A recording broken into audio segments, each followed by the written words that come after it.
اعوذ باللہ من الشیطان الرجیم بسم اللہ الرحمن الرحیم الف لام میم صدق اللہ مولانا العلی العظیم وبلغنا نبیہ ورسولہ الکریم۔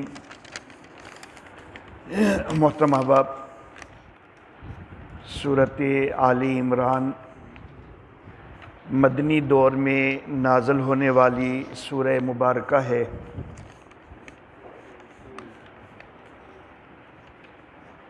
تلاوت کی ترتیب میں اس سورت کا تیسرا نمبر ہے۔ نزول کے لحاظ سے اس کو 89 نمبر پر قرار دیا جاتا ہے۔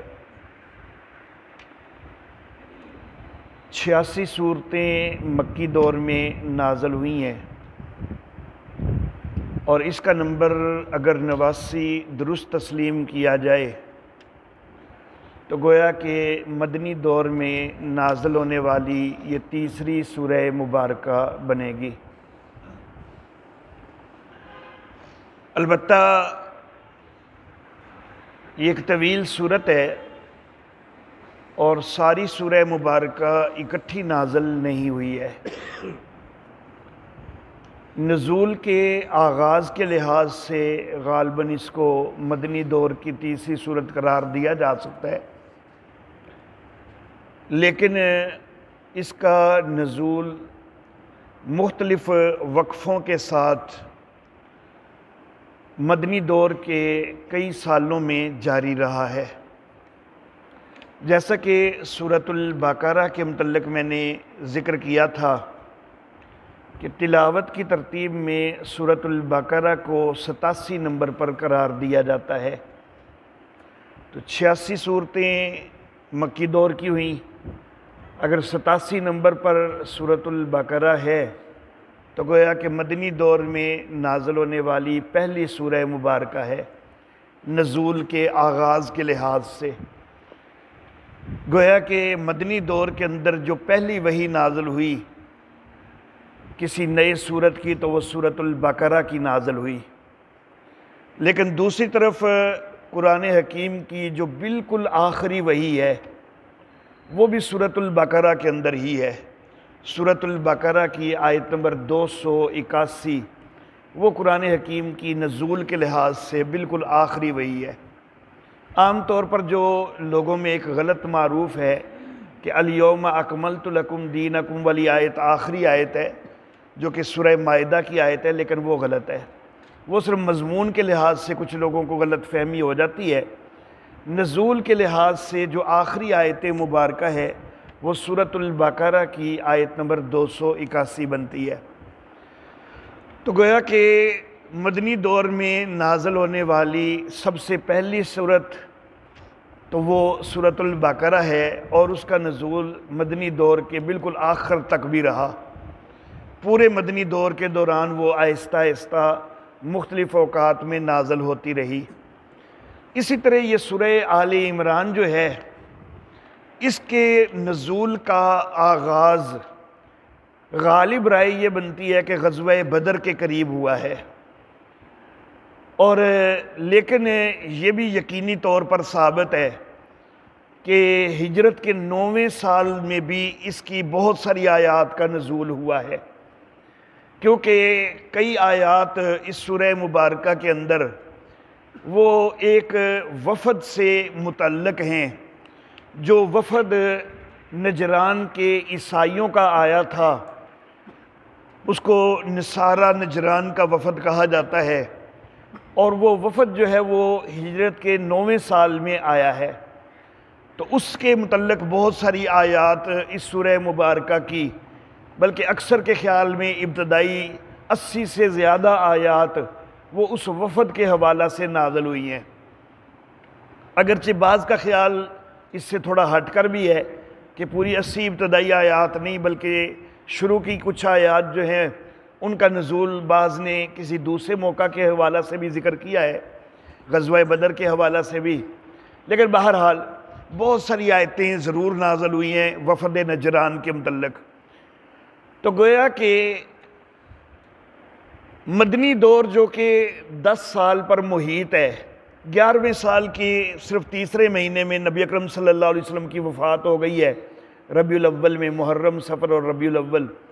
تو 10 سال کا جو مدنی دور ہے اس میں پہلا سال اور آخری سال نکال دیں، باقی تقریباً سارا عرصہ ایسا ہے کہ جس دوران یہ سورہ مبارکہ آہستہ آہستہ مختلف مواقع پر نازل ہوتی رہی ہے۔ کچھ حصہ غزوہ بدر کے قریب قریب نازل ہوا، کچھ آیات ایسی بھی ہیں کہ جن سے واضح ہوتا ہے کہ یہ غزوہ احد کے بعد جلدی نازل ہوئی ہیں، اور وفد نجران کے حوالہ سے 9 ہجری کے اندر آیات کا نزول میں ابھی واضح کر چکا۔ یہ تو ہو گیا اس کا زمانہ نزول۔ اب اس سورہ مبارکہ کا اس سے پہلی سورہ مبارکہ کے ساتھ ربط۔ سورۃ البقرہ کے اندر جو خاص خطاب ہوا ہے، ایک ہوتا ہے عام خطاب، وہ تو ساری انسانیت کو ہے، لیکن خاص خطاب جو سورہ البقرہ کے اندر ہوا ہے وہ اہل کتاب کے ایک بہت بڑے گروہ یہود کو وہ خاص خطاب ہوا ہے۔ سورہ آل عمران کے اندر جو خاص خطاب ہوا ہے تو وہ اہل کتاب کے ہی ایک دوسرے بڑے گروہ عیسائیوں کو ہے۔ تو یہ ایک مناسبت ہے گزشتہ صورت کے ساتھ اس سورہ مبارکہ کی کہ اس کے اندر زیادہ تر روئے سخن جو ہے وہ یہود کے ساتھ رہا ہے، ان سے بات چیت رہی ہے، اور اس سورہ مبارکہ میں زیادہ تر روئے سخن جو ہے وہ عیسائیوں کے حوالہ سے رہا ہے، نصارہ کے متعلق بات ہوئی ہے۔ جس طرح یہود جو ہیں وہ علماء شمار کیے جاتے تھے، اسی طرح نصارہ کو بھی علماء شمار کیا جاتا تھا، اور یہ خیال تھا کہ اگر یہ علماء کا طبقہ جو ہے یہ ایمان کی طرف جلدی آ جائے تو ان کی دیکھا دیکھی اور بھی بہت سارے لوگ جو ہیں ان کے ایمان میں داخل ہونے کے امکان بڑھ جائیں گے۔ تو بہرحال ان دونوں صورتوں کے اندر یہود اور دوسری میں نصارہ کو خاص خطاب کیا گیا ہے۔ دوسرا ربط یہ کہ سورۃ البقرہ جو ہے اس کے متعلق میں نے ذکر کیا تھا اور آپ نے اس کی تفسیر پڑھی کہ اس کے 2 حصے ہیں۔ پہلے حصے کے 2 مرکزی مضمون ہیں، توحید اور رسالت، اور دوسرے حصے کے بھی 2 مرکزی مضمون ہیں، قتال اور انفاق۔ اب یہ جو سورہ مبارکہ ہے سورہ آل عمران، اس میں بھی ترتیب بالکل یہی ہے کہ اس سورۃ مبارکہ کے بھی 2 حصے ہیں۔ پہلے حصے کے 2 مرکزی مضامین توحید اور رسالت ہیں، اور دوسرے حصے کے 2 مرکزی مضمون قتال اور انفاق ہیں۔ تو اس لحاظ سے بھی بڑی بھرپور مناسبت جو ہے وہ سورۃ البقرہ کے ساتھ بنتی ہے۔ سورۃ البقرہ کو قرآن حکیم کا تفصیلی خلاصہ کہا جاتا ہے، سورہ فاتحہ کو اجمالی خلاصہ کہا جاتا ہے، سورۃ البقرہ کو تفصیلی خلاصہ کہا جاتا ہے، اور یہ جو سورہ مبارکہ ہے اس کے اندر بھی تقریباً سورہ البقرہ والے سارے مضامین جو ہیں وہ آ جاتے ہیں۔ صرف وہاں پر امور منتظمہ اور امور مصلحہ کچھ آئے تھے، وہ اس صورت میں نہیں آ رہے، لیکن مرکزی مضامین سارے جو سورۃ البقرہ کے ہیں وہ سارے سورہ آل عمران میں بھی آ رہے ہیں۔ مزید یہ کہ جو چاروں مضامین یہاں پر آ رہے ہیں تو وہ ایک لحاظ سے کچھ ترقی کے ساتھ آ رہے ہیں۔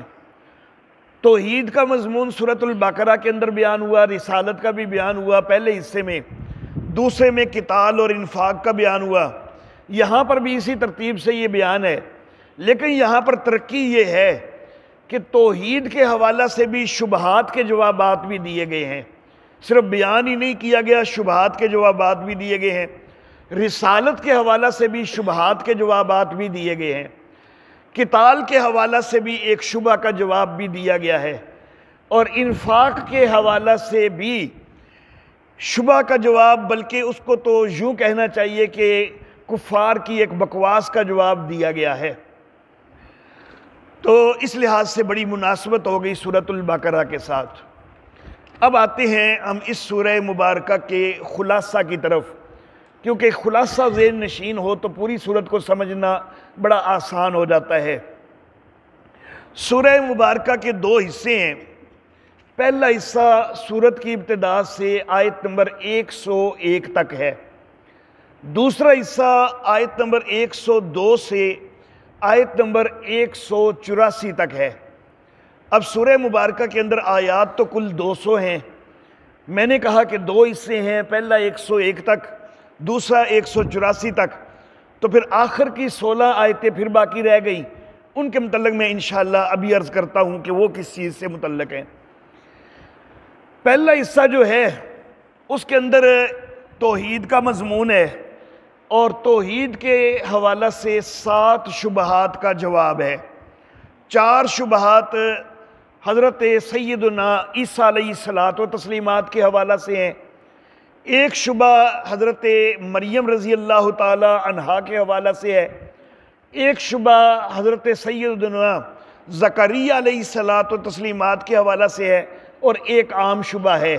توحید کے حوالہ سے ان 7 شبہات کے جوابات اس سورہ مبارکہ کے پہلے حصے میں آئیں گے۔ اس کے بعد نصارہ کو ایک مباہلہ کا چیلنج آئے گا، جس طرح سورۃ البقرہ کے اندر یہود کو مباہلہ کا چیلنج ہوا، تو یہاں پر عیسائیوں کو مباہلہ کا چیلنج آئے گا۔ اس کے بعد اہل کتاب کے 5 شکاوہ اور ان کے جوابات ذکر ہوں گے۔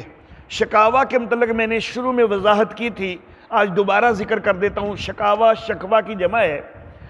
شکوہ سے مراد یہ ہوتی ہے کہ کسی وقت کفار کوئی الٹی سیدھی بکواس کریں تو اس کو ان کا شکوہ کہا جاتا ہے۔ تو یہاں پر اہل کتاب کے 5 شکاوہ ہوں گے اور ان کے جوابات دیے جائیں گے۔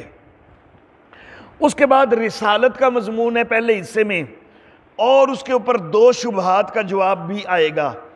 ایک شبہ یہ کہ اونٹ کا گوشت بنی اسرائیل کے انبیاء کے اندر حرام تھا، اگر یہ بھی سچا نبی ہے تو اس نے اونٹ کے گوشت کو حلال کیوں قرار دے دیا؟ اور دوسرا شبہ کہ بنی اسرائیل کے انبیاء کا قبلہ بیت المقدس رہا ہے، اگر یہ بھی سچا نبی ہے تو اس کا قبلہ بیت اللہ کیوں ہو گیا؟ تو یہ 2 شبہات، ان کا جواب سورۃ البقرہ کے اندر بھی قبلہ والے شبہ کا جواب کافی دیا گیا ہے، کچھ مزید چیز جو ہے وہ سورۃ آل عمران کے اندر آ جائے گی۔ اس کے بعد سورت کا دوسرا حصہ ہے۔ سورت کے دوسرے حصے کی ابتدا میں اتحاد و اتفاق کی تلقین ہے، کیونکہ قتال کا مسئلہ بیان ہونا ہے، اور قتال کے لیے یہ خود بہت اہم چیز ہے کہ پہلے اپنی صفوں کے اندر اتحاد ہو تو تب دشمن کے ساتھ قتال کامیاب ہوتا ہے، تو اس لیے ابتدا میں اتحاد و اتفاق کی تلقین ہے۔ اس کے بعد ترک موالات کا ذکر ہے۔ ترک موالات سے مراد یہ کہ غیر مسلموں کے ساتھ، کفار کے ساتھ قلبی دوستی نہیں ہونی چاہیے، دلی تعلق، قلبی تعلق نہیں ہونا چاہیے۔ ٹھیک ہے، معاشرتی لحاظ سے سلام دعا وغیرہ ہو جانا، ان کے ساتھ سودا سلب کی خرید و فروخت وغیرہ ہو جانا، اس طرح کے معاملات تو ہو سکتے ہیں، لیکن ان کو ایسا گہرا دلی دوست نہیں بنانا کہ ان کی دوستی کی وجہ سے شاعر اسلام کو تم پس پش ڈالنا شروع کر دو اور ان کی دوستی کو آگے بڑھانا شروع کر دو، کیونکہ قتال تبھی ہوگا کہ جب ان کے ساتھ اس طرح کا قلبی تعلق نہ ہوگا۔ اگر تم نے قلبی تعلق ان سے بنایا ہوگا تو پھر تم کیسے ان سے لڑ سکو گے، کیسے ان سے قتال کر سکو گے؟ تو ترک موالات کا تذکرہ ہے، اور ترک موالات کیوں ہونی چاہیے اس کی علتوں کا بیان ہے۔ اس کے بعد مسئلہ قتال ہے، اور مسئلہ قتال کے اوپر ایک شبہ کا جواب ہے۔ شبہ یہ کہ قتال کرنے سے اللہ کی مدد آتی ہے، اور اللہ کی مدد سے فتح ملتی ہے بقول مسلمانوں کے، تو پھر غزوہ احد کے اندر نقصان کیوں ہو گیا؟ وہاں پر اللہ کی مدد کیوں نہیں آئی؟ اس شبہ کا جواب انشاءاللہ آئے گا۔ میں نے شروع میں عرض کیا تھا کہ کچھ آیتیں غزوہ احد کے بعد کی بھی معلوم ہوتی ہیں، تو وہ اسی حوالہ سے ہیں۔ پھر انفاق کا مسئلہ ہے، اور انفاق کے مسئلہ کے حوالہ سے بھی ان کی ایک بکواس کا جواب ہے۔ بکواس وہ یہ کرنے لگ گئے کہ جی اللہ فقیر ہو گیا ہے، اللہ تنگ دست ہو گیا ہے کہ اس کو جو ہے وہ مانگنے کی ضرورت ہو گئی ہے، اللہ کی راہ میں خرچ کرنے کی تلقین کی جا رہی ہے، تو کیا اللہ تنگ دست ہے، اللہ فقیر ہے؟ تو اس چیز کا، اس بکواس کا جواب دیا گیا ہے۔ یہ سارا کچھ جو ہے یہ 2 حصوں میں آیت نمبر 184 تک مکمل ہو گیا۔ اس کے بعد آیت نمبر 185 سے آخر تک جو آخری 16 آیتیں ہیں، ان کے اندر کچھ آیتیں پھر توحید کے حوالہ سے، کچھ رسالت کے حوالہ سے، کچھ قتال کے حوالہ سے، کچھ انفاق کے حوالہ سے۔ تو گویا کہ جو چاروں مرکزی مضامین تھے، ان آخری آیتوں کے اندر ان چاروں مضامین کا ایک دفعہ پھر بیان ہو گیا ہے یاد دہانی کے طور پر۔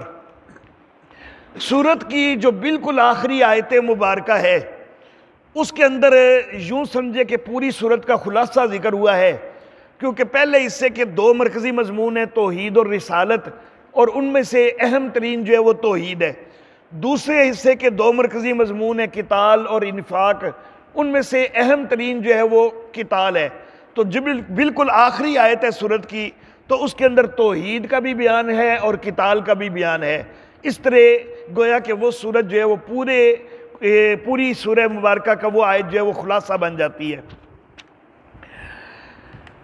الف لام میم یہ حروف مقطعات ہیں۔ حروف مقطعات ان کو کیوں کہا جاتا ہے؟ مقطعات کا لفظ قطع سے ہے، قطع کا معنی کاٹنا، مقطع کاٹے ہوئے حروف، کیونکہ ان کا جو تلفظ کیا جاتا ہے، ان کو جو بولا جاتا ہے، تو وہ اکٹھا ایک لفظ کی شکل میں نہیں بولا جاتا، الگ الگ حروف کی شکل میں بولا جاتا ہے، الگ الگ کاٹ کے بولا جاتا ہے۔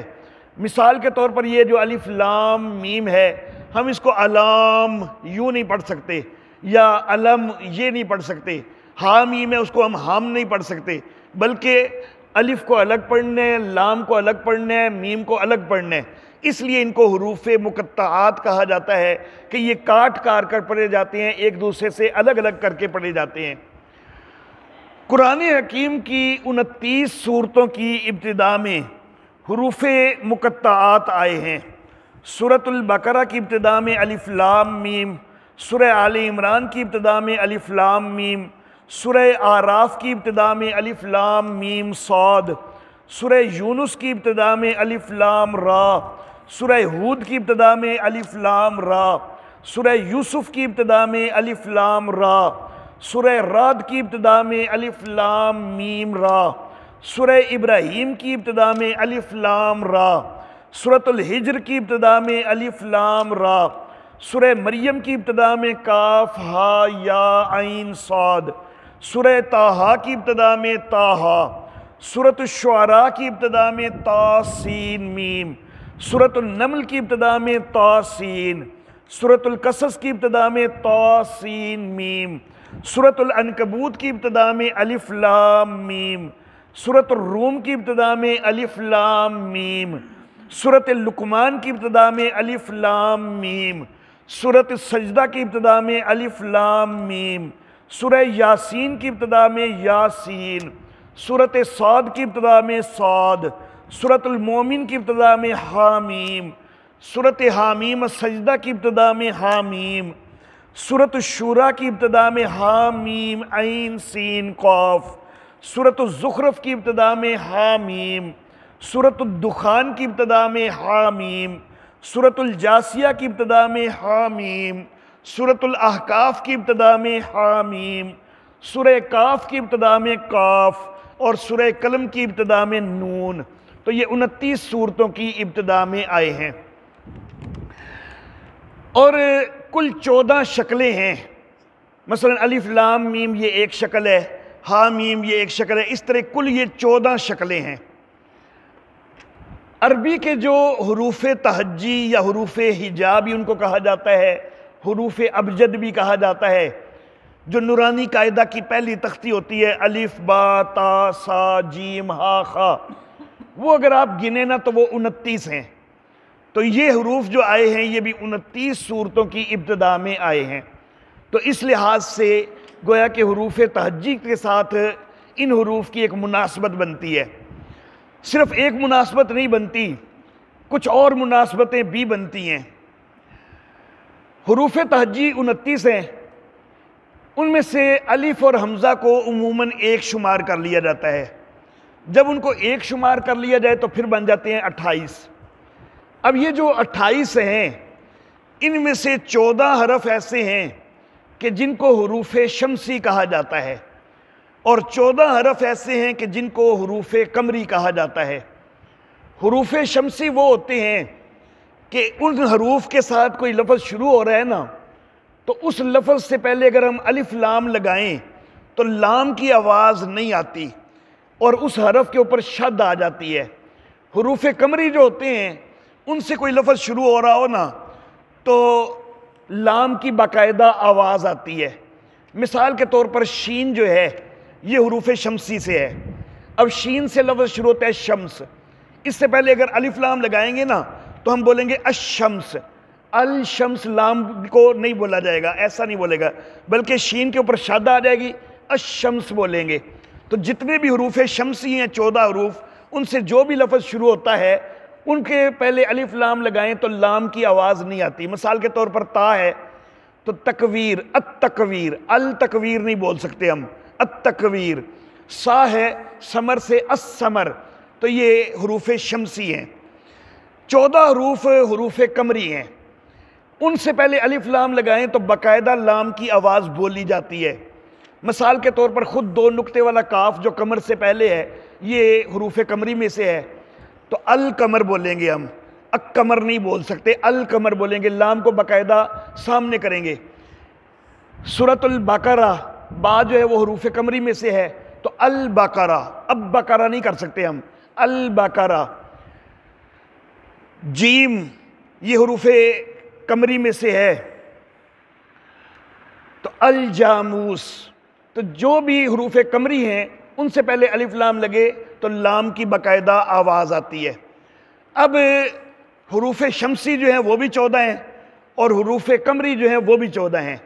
دوسری طرف یہ جو حروف مقطعات ہیں یہ جتنے 29 مختلف صورتوں میں 14 شکلوں میں آئے ہیں، ایک تو 14 کی مناسبت یہ ہو گئی، دوسرے ان کے اندر جو حرف استعمال ہوئے ہیں وہ بھی 14 استعمال ہوئے ہیں اور 14 حرف استعمال نہیں ہوئے ہیں، تو یہ چیز ہی بڑی مطابقت بن جاتی ہے۔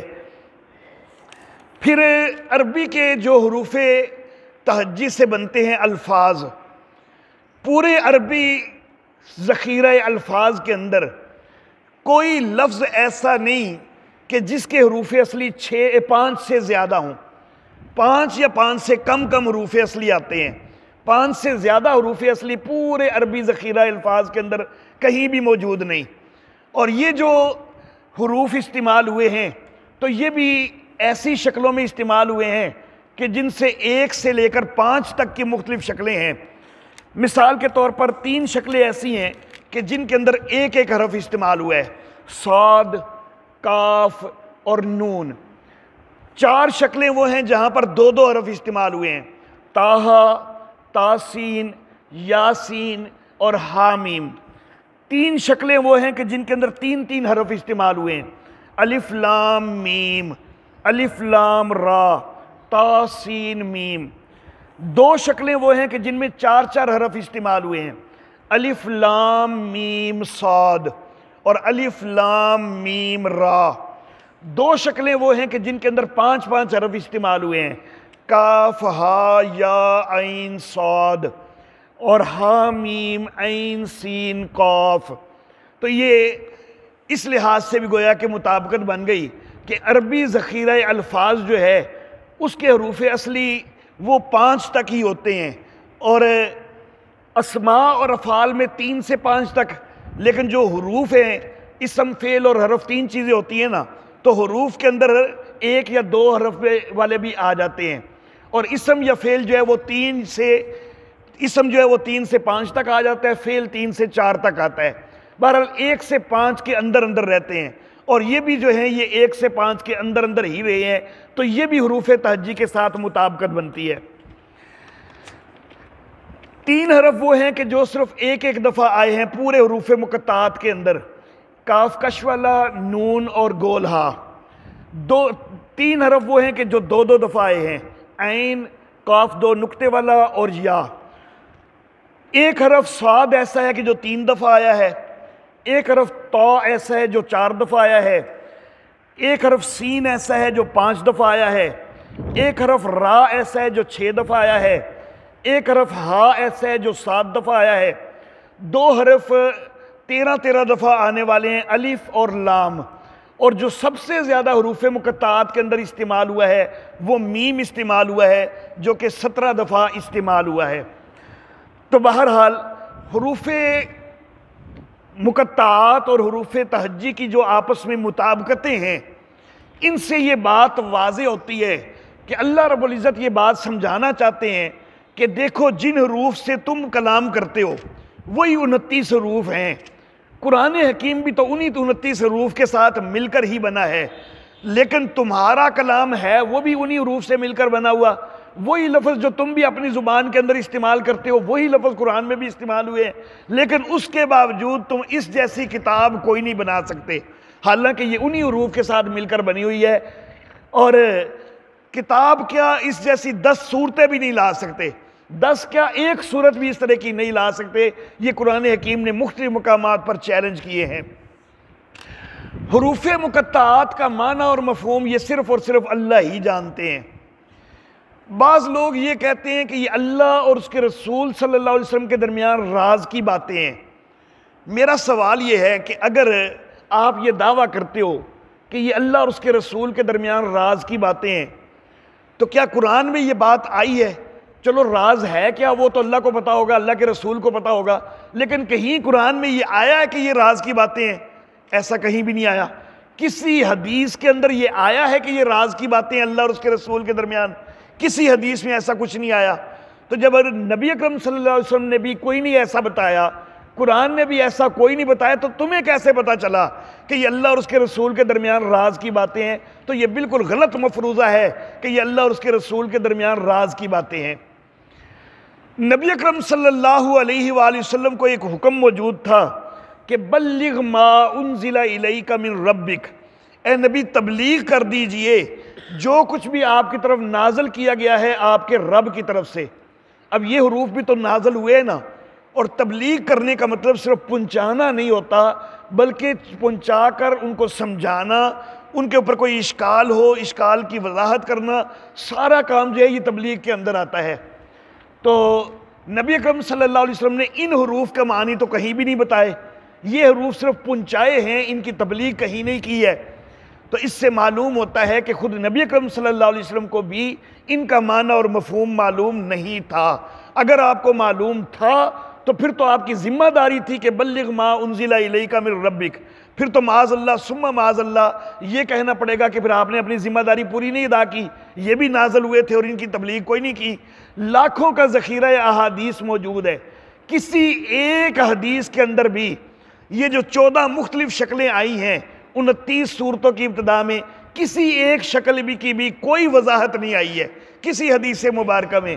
تو اس سے پتہ چلتا ہے کہ رحمت کائنات صلی اللہ علیہ وسلم کو بھی ان حروف کا معنی اور مفہوم وہ معلوم نہیں تھا، وہ آپ کو نہیں بتایا گیا۔ تو یہ صرف اللہ ہی جانتے ہیں۔ تو اس سے پھر پتہ چلا کہ سب کچھ جاننے والا وہ اللہ ہی ہے، کوئی اور نہیں کہ جو سب کچھ جاننے والا ہو۔ لوگ کہتے ہیں کہ نبی عالم الغیب ہیں، میں کہتا ہوں کہ نبی عالم الغیب ہونا تو بڑی دور کی بات، نبی تو پوری طرح عالم الشہادت بھی کوئی نہیں ہوتا۔ یہ حروف تو نبی اکرم صلی اللہ علیہ وسلم کے سامنے آئے، ان کے تلفظ کی حد تک تو نبی اکرم کو پتہ ہے کہ ان کا تلفظ کیا ہے، ان کو پڑھنا کیسے ہے یہ تو پتہ ہے، لیکن ان کا معنی نہیں پتہ، مفہوم نہیں پتہ۔ تو گویا کہ پوری طرح تو عالم الشہادت بھی کوئی نہ بنے۔ عالم الشہادت بھی نبی اتنے ہی ہوتے ہیں جتنا اللہ بتلا دے۔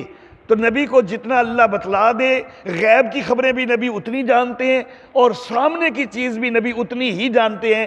جیسا کہ صرف آخری مثال ذکر کر کے میں اجازت چاہوں گا، حدیث جبریل میں جبریل امین بالکل پاس آ کے بیٹھے رہے، لیکن جب اٹھ کے گئے ہیں نا تو نبی اکرم صلی اللہ علیہ وسلم نے کہا کہ جب تک وہ پاس بیٹھے رہے تب تک مجھے نہیں پتا چلا کہ یہ جبریل تھے۔ تو گویا کہ عالم الشہادت بھی پورے نہ ہوئے، سامنے جبریل بیٹھے ہوئے ہیں اور نبی اکرم صلی اللہ علیہ وسلم نے کوئی نہیں پہچانا۔ تو بہرحال حروف مقطعات یہ درس دیتے ہیں کہ سب کچھ جاننے والا اللہ ہی ہے۔ وآخر دعوانا ان الحمدللہ۔